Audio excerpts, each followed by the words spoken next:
Hey, c'est la Team Lactée et bienvenue pour cette nouvelle actu à l'été. Cette fois-ci, c'est bon, on est dans les rails, on reprend une actualité tous les matins.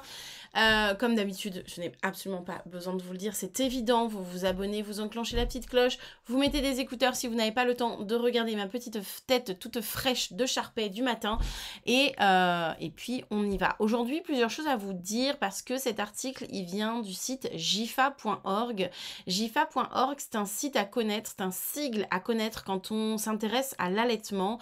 Donc, Jifa, c'est l'association... Alors, attendez, parce que je m'en souviens jamais par cœur. C'est l'association genevoise pour l'alimentation infantile et ils sont membres du réseau IPFAN. Donc juste, l'association genevoise pour l'alimentation infantile, c'est une association suisse et c'est une association à connaître parce qu'ils parlent beaucoup et essentiellement, j'allais dire, d'allaitement. Donc c'est vraiment un sigle et une association à connaître pour avoir des bonnes infos.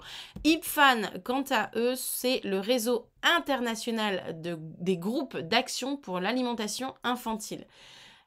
Réseau donc international, donc en anglais ça donne International Baby Food Action Network. C'est pour ça que IPFAN, c'est aussi un sigle et un réseau à connaître. Donc c'est un groupement d'associations civiles qui se regroupent pour parler de l'alimentation infantile. Et donc entre autres, IPFAN parle aussi énormément d'allaitement. Voilà pour ces deux sigles qu'il était important d'éclairer aujourd'hui parce que ce sont des sigles à absolument connaître quand on s'intéresse à l'allaitement. La JIFA vraiment propose un travail très intéressant autour de l'alimentation, de l'allaitement.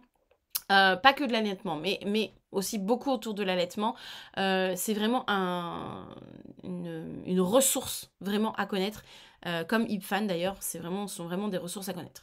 Voilà, c'était pour éclairer puisque l'article d'aujourd'hui qui parle de l'allaitement nocturne chez les nourrissons vient du site jifa.org. Donc du coup, je voulais vraiment éclairer ces deux logos. Si jamais il y a là, aujourd'hui, ce matin, des gens parmi vous qui veulent suivre la formation de facilitatrice d'allaitement que j'ai ouverte. Je vous rappelle qu'il y a un live de présentation ce vendredi 5 mai à 21h sur Instagram. Mais effectivement, au-delà de ça, ça fait partie par exemple des sigles ou des assos dont je vais éventuellement pouvoir vous parler dans la formation, puisqu'on est là aussi pour la formation va vous aider aussi à créer un réseau et à trouver des sources ou trouver des bonnes informations.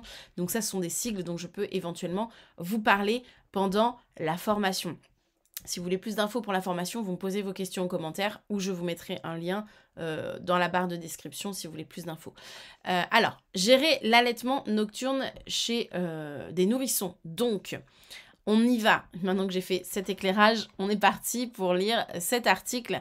New Rochelle, donc NY, 22 mars 2023, abstract de la maison d'édition. En respectant la physiologie normale de la mère et du nourrisson, les parents peuvent dormir davantage. Effectivement, c'est Claude Suzanne Didier Jean Jouveau qui en parle très bien, qui a fait toute une conférence autour de ça sur le sommeil des parents et des bébés à l'été. Et les parents qui allaitent dormiraient 45 minutes de plus que des parents qui devraient se lever pour pour donner une préparation commerciale pour nourrissons.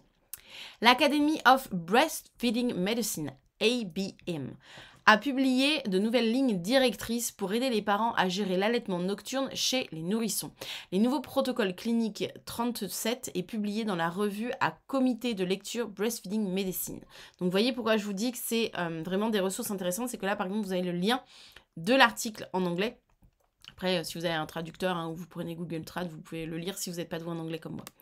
Dina Zimmerman, MD, MPH, IBCLC, donc médecin, MPH, je ne sais plus, médecin, IBCLC, du ministère israélien de la Santé et ses co-auteurs représentant l'ABM, souligne comment les parents peuvent dormir davantage pendant l'allaitement en insistant sur l'importance pour les mères de dormir près de leur bébé. Ça s'appelle du cododo. Et de prendre des mesures pour minimiser le besoin de se lever la nuit. Ça, c'est ce que moi j'appelle le mode feignasse, d'accord? Le mode paresseuse. Et c'est très bien, c'est très bien. Pourquoi se compliquer la vie? Pourquoi faire compliqué quand on peut faire simple? L'ABM soutient la pratique de l'alimentation réactive. alimentation à la demande, hein, c'est pareil, qui consiste à nourrir l'enfant en fonction de ses besoins physiologiques. Toutefois, les parents doivent comprendre ce besoin et être aidés à gérer leurs propres besoins en même temps que ceux de leur enfant. C'est vraiment tout un chapitre, ça, qu'on développe dans la formation d'ailleurs. L'endroit du sommeil est de première importance pour la fréquence des tétés. Un nombre croissant de recherches anthropologiques prouvent que la mère et l'enfant qui partagent le même lit, ou en tout cas la même chambre, combiné à l'allaitement sur le côté, donc on se tourne, on file le boobs, sommeil au sein, constitue la norme évolutive de l'être humain. Alors, non, pour moi, c'est pas la norme évolutive. Le mot évolutive me gêne.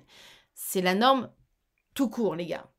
C'est pas parce que vous avez fait des recherches anthropologiques que c'est la norme évolutive. Non, c'est la norme de base, hein, soyons très clairs. En outre, comme l'indiquent les auteurs, les données scientifiques montrent que le partage du lit est associé à un allaitement maternel prolongé exclusif. Du lit ou de la chambre. Arthur L. Edelman, médecin, rédacteur en chef de Breastfeeding Medicine, déclare « Ce protocole renforce le concept selon lequel non seulement le lait humain est la norme nutritionnelle pour l'alimentation du nourrisson, en même temps on s'en serait douté, mais aussi que le mode d'alimentation physiologique naturel est celui d'une relation interactive entre le nourrisson et sa mère, sans horaire artificiel, rigide et arbitraire, ni routine. » Très intéressant. Effectivement, alors, dans le monde moderne, on a besoin que des études scientifiques viennent nous démontrer des choses qui se passent depuis des millénaires et que grâce à ça, ça fait des millions d'années que maintenant on est sur Terre. Bon, les gars, je sais pas ce qui nous a pris, je sais pas ce qui nous a fumé le cerveau au fur et à mesure des années, des siècles qui sont passés pour qu'on ait besoin aujourd'hui que des études viennent nous prouver que ce qu'on faisait depuis la nuit des temps, ça sert à quelque chose. Je pense qu'on a un peu... il y a un truc là-haut qui a sauté.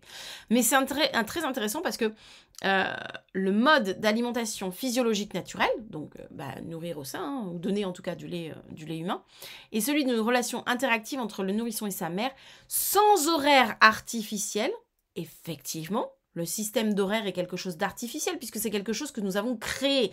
C'est, je vous rappelle, alors je ne sais plus, je ne suis pas très douée en histoire, mais est-ce que c'est pas les Romains qui ont inventé le petit bâton et avec le cadran solaire, là, les Romains, les Grecs, je ne sais plus, mais c'est artificiel, d'accord, rigide, oui, parce que, oulala, 21h, faut qu'il se couche, voilà, vous voyez ce que je veux dire, il faut qu'il dorme à telle heure, faut qu'il fasse la sieste à telle heure, nanana, arbitraire, mais complètement arbitraire, puisqu'aujourd'hui, nous sommes dans une société où on travaille en 8 heures, et donc forcément, nous avons adapté nos temps de sommeil au fait que nous avions des plages d'éveil qui sont de temps pour être dans un lieu où nous allons travailler.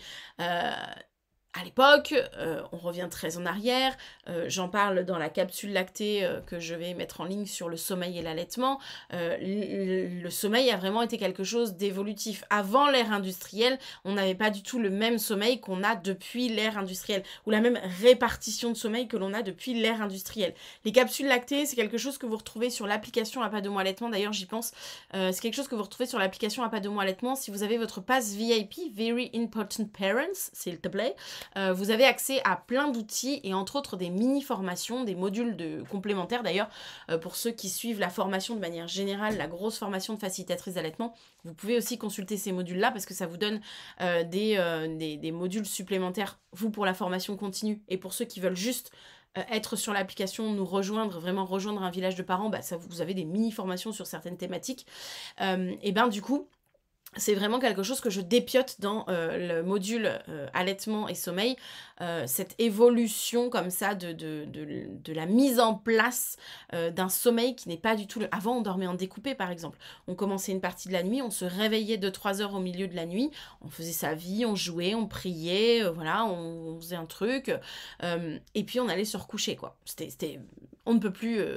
normal, et puis il y a eu des steps, l'arrivée de l'électricité, l'arrivée de l'ère industrielle, etc., l'arrivée des écrans, et tout ça a fait que notre sommeil s'est modifié, et qu'effectivement, aujourd'hui, on a des horaires qui sont artificiels, on a des trucs qui sont très rigides, on le voit hein, avec toutes celles qui font de l'entraînement au sommeil, là, moi, elles me Bref, ne me lancez pas sur ce sujet. Si vous voulez quelqu'un qui vous accompagne au sommeil, vous avez sur Gaia Family, qui est la maison des femmes que l'on a mis en ligne depuis le Coco déjà avec d'autres collègues. Vous avez une accompagnante au sommeil anthropologique hein, et bienveillante, vraiment, qui respecte les normes physiologiques. Là, oui. Mais alors, celles qui font de l'entraînement au sommeil, je ne peux pas me les voir. Arbitraire parce que, vous voyez, c'est vraiment, ça correspond à une évolution sociétale par rapport aux heures de travail, etc. Et puis des routines. Alors ça c'est le grand truc. Mettre une routine. Oh, si votre enfant n'a pas de routine, il ne pourra pas dormir. On en reparlera. Mais autant vous dire que moi, j'ai été élevée sans routine et que mes enfants ont été quasi élevés sans routine. Je dis pas que j'ai rien fait, je dis pas que j'ai rien essayé, mais en toute franchise, les routines ont tellement changé d'une semaine à l'autre quand ils étaient petits que... Voilà. On peut pas vraiment parler de routine. Bon à savoir, Breast Sleep, voir donc James McKenna. Alors ça, je vous le recommande. Cette personne est vraiment... c'est un bijou, pareil, c'est une ressource à connaître. Voilà, vous avez des liens juste en dessous. Je laisse apparaître comme ça si jamais vous voulez revenir devant l'écran, faire une capture d'écran pour avoir les liens, etc. Les voir. De toute façon, vous avez le lien de l'article hein, en description. Vous pouvez aller le voir, comme ça vous aurez tout un tas d'informations sur cet article. C'est très intéressant parce qu'il est certes très court, très condensé, mais j'aime vraiment cette conclusion que normalement, l'alimentation, elle se fait vraiment à la demande et elle se fait sans contrainte d'horaire, etc. Et c'est vraiment quelque chose qui est... oui, j'ai le nez qui me chatouille depuis le début de la vidéo, tout le monde l'aura vu, hein, ça me chatouille, qu'est-ce que vous voulez c'est vraiment une pseudo-problématique à mon sens d'aujourd'hui, mais c'est une problématique qui va avec la façon dont on vit aujourd'hui, nos horaires de travail, les horaires de la société, etc.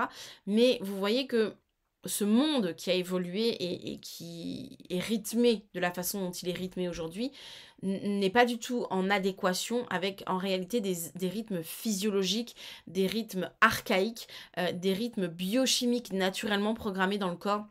On le voit bien, l'hiver, on a tendance à être fatigué plus tôt et à se lever plus tôt. Et l'été, on a tendance à être fatigué plus tard et à se lever un peu plus tôt le matin parce que le jour, on est beaucoup réglé en fonction de la luminosité. Observez vos enfants. Les pleurs de décharge, par exemple, des tout petits, n'ont pas lieu au même moment quand vous avez des bébés nés en hiver que des bébés nés en été. Donc, vous voyez bien qu'il y a quelque chose de l'ordre du naturel avec un grand N de la nature, de l'ordre de la biochimie, de l'environnement dans lequel on est censé grandir en dehors de toute évolution sociétale, culturelle, religieuse, etc.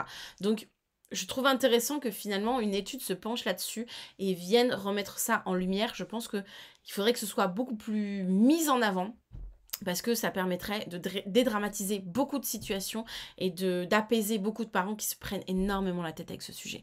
Voilà, n'hésitez pas à me dire en commentaire comment ça se passe pour vous, chez vous, le sommeil. Est-ce que vous avez des heures? Est-ce que vous avez des routines? Et si c'est le cas, tant mieux si ça fonctionne pour vous. Attention, on n'est pas là pour se juger. Au contraire, on est là toujours dans un échange de bienveillance. Ce qui marche pour les uns ne marchera pas forcément pour les autres. Ce qui a marché pour notre premier bébé ne fonctionnera pas forcément pour le deuxième. Vous le savez, on est là dans un échange de bienveillance. Sur ce, moi, c'est tout pour cette vidéo. Je vous fais des gros bisous. Je vous souhaite une belle voie lactée et une belle journée. Ceux et celles qui ont l'application savent pourquoi je dis ça.